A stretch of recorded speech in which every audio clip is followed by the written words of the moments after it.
an enhanced allocation to judiciary by 3 billion. There is nowhere that the president saying he was paying 3 billion.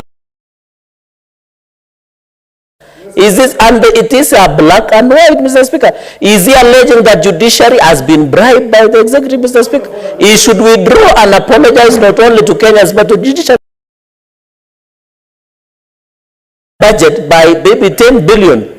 Why is Senator Oburu hell-bent to mislead the House? Is it to score quick political gains, Mr. Speaker? Senator Oburu, before I give you the mic, I also want to bring to your attention the provisions of Standing Order 101.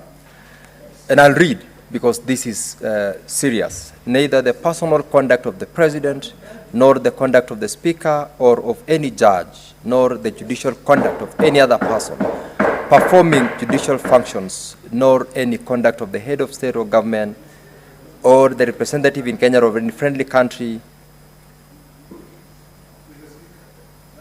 or the conduct of the holder of an office whose removal from such office is independent upon a decision of the Senate shall be reverted to adversely, except upon a specific substantive motion.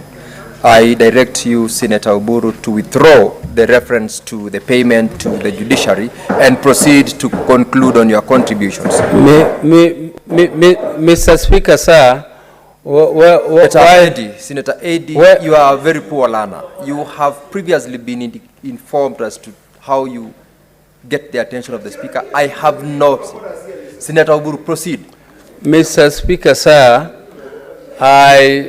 I think, Mr. Speaker, you have ruled that I should stick to discussing the speech by the President.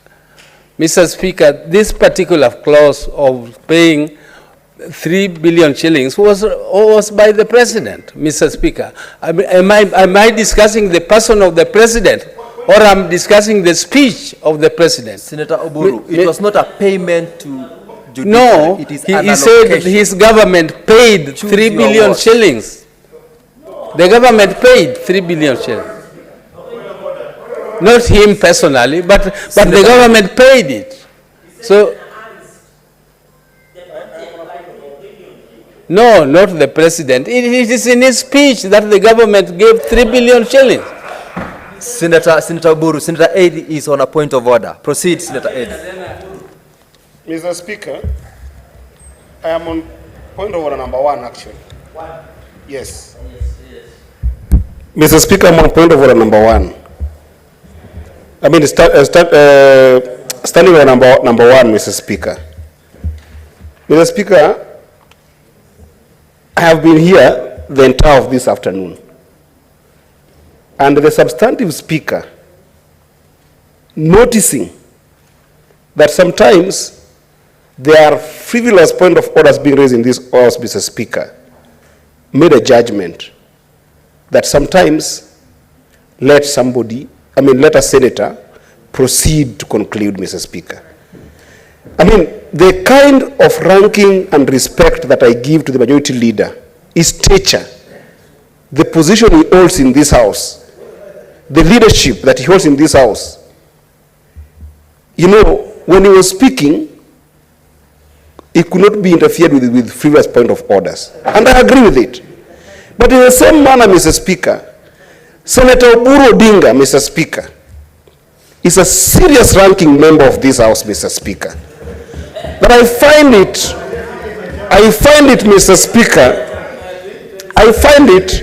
can I allow the senator to be heard? Allow Senator Eddy to be heard. I find it, Mr. Speaker, grossly out of order. Please. I find it grossly out of order, Mr. Speaker, when every single opinion that the senator expresses on this particular speech, Mr. Speaker, is going to be interrupted by frivolous point of order from the other side, Mr. Speaker. I beseech you, Mr. Speaker, on behalf of the ranking member, conclude, Senator Eddy. let him finish. And take your seat. Take your seat. Your point of order is taken. Thank you, Mr. Speaker. Honorable members, the members, Senator Cherargei, Senator Chimera, and Majority Leader, allow Senator Oburu to conclude on his debate. Proceed, Senator Oburu. Now, Mr. Speaker, I move to the next point. Order members, order members. Senator Boni, order, please. Mr. Speaker, I move to the next point which I want to make. Mr. Speaker, this is on taxation.